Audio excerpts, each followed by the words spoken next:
ঠাকুরকে জলে দেওয়ার জন্য পুরো রেডি করে নিয়েছি। দেখো বন্ধুরা, যা যা রান্না হয়েছে সব কিছুই দিয়েছি, দিয়ে সাজিয়ে দিয়েছি। এবারে ঠাকুরের জলে দিতে যাব, তো চলে এসো।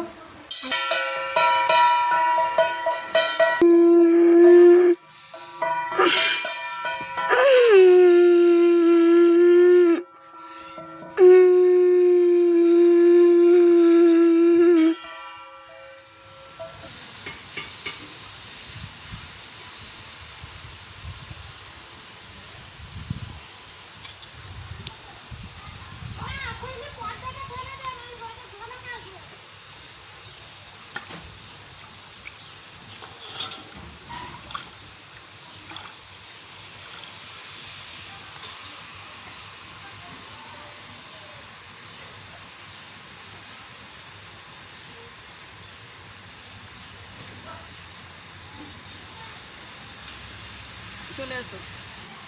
জল তো দিয়ে চলে এলাম এবং 3 কোষ জল দিতে হবে। পূর্বপুরুষদের উদ্দেশ্যে একটা প্রণামও করে নিতে হবে। তো জলে আর পা দেওয়া যাবে না, তো দিয়ে প্রণাম করে চলে এলাম। প্রথম আগ জিনিস নিয়ে আগে জলে দিতে হয়। ভিডিওটা কেমন লাগে অবশ্যই কমেন্ট করে জানাবে।